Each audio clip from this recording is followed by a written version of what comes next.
নমস্কাৰ বন্ধু বান্ধৱীসকল, স্বাগতম জনাইছোঁ কেৰিয়াৰ আছামৰ নতুন এটা ভিডিঅ'লৈ। তো বন্ধু বান্ধৱীসকল, ভিডিঅ'টো আৰম্ভণিতে সকলোলৈকে স্বাধীনতা দিৱসৰ আন্তৰিক শুভেচ্ছা জ্ঞাপন কৰিছোঁ। আশা কৰিছোঁ সকলো ভালে আছে। আৰু আজিৰ ভিডিঅ'টোত আলোচনা কৰিম এখন ইম্পৰ্টেণ্ট অফিচিয়েল ন'টিছ, যিখন আহিছে এমপ্লয়মেণ্ট এক্সচেঞ্জৰ ৰেজিষ্ট্ৰেশ্যন নাইবা ৰেজিষ্ট্ৰেশ্যন ৰিলেটেড। ঠিক আছে, তো হয়তো সকলো জ্ঞাত যে এমপ্লয়মেণ্ট এক্সচেঞ্জৰ ৰেজিষ্ট্ৰেশ্যন আৰু ৰেজিষ্ট্ৰেশ্যন কৰাৰ অন্তিম তাৰিখ আছিলে 15 আগষ্ট।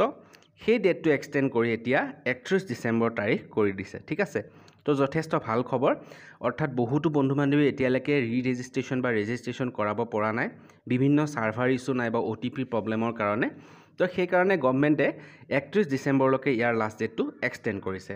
ঠিক আছে, আৰু এই ৰেজিষ্ট্ৰেশ্যন নাইবা ৰেজিষ্ট্ৰেশ্যন অসমৰ সকলো ল'ৰা ছোৱালীয়ে কৰিব লাগিব, মেণ্ডেটৰী হয় এইটো। ঠিক আছে, আৰু যদি আপোনালোকে নকৰে কিন্তু তেতিয়াহ'লে বহু অসুবিধাৰ সন্মুখীন হ'ব পাৰে আৰু আপোনালোকৰ এমপ্লয়মেণ্ট এক্সচেঞ্জৰ চাৰ্টিফিকেটখন ইনভেলিড হ'ব। ঠিক আছে, তো বন্ধু বান্ধৱীসকল, আপোনালোকে 31 ডিচেম্বৰৰ আগতেই কৰি ল'ব। আৰু এই ন'টিছখনত কি উল্লেখ কৰিছে চাওক। এই ন'টিছখন যোৱাকালি প্ৰকাশ পাইছে আৰু যোৱাকালিৰ আছাম ট্ৰিবিউন বাতৰি কাকতখনতো এই ন'টিছখন প্ৰকাশ পাইছে। তো এই ন'টিছখনত কি উল্লেখ কৰিছে চাওক।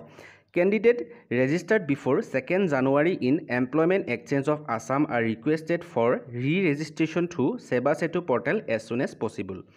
For the convenience of this candidate, the re-registration service on Seva Setu portal has been extended up to till 31st December 2024.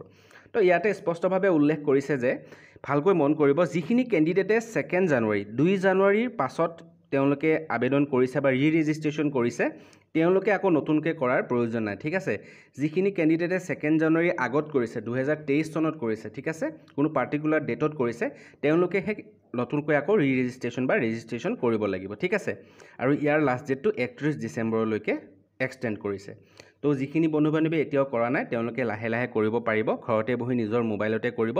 তাৰ বাবে অলৰেডি ভিডিঅ' বনাইছোঁ, ষ্টেপ বাই ষ্টেপ অনলাইন আবেদন কৰা দেখুওৱা আছে। তো যদি সেই ভিডিঅ'টো চোৱা নাই, এই ভিডিঅ'টো ডেছক্ৰিপশ্যনৰ লিংকৰ পৰা চাব পাৰিব। ঠিক আছে, আৰু ফটোৰ পৰা PDF কেনেকৈ বনায় তাৰ ওপৰতো ভিডিঅ' বনাইছোঁ।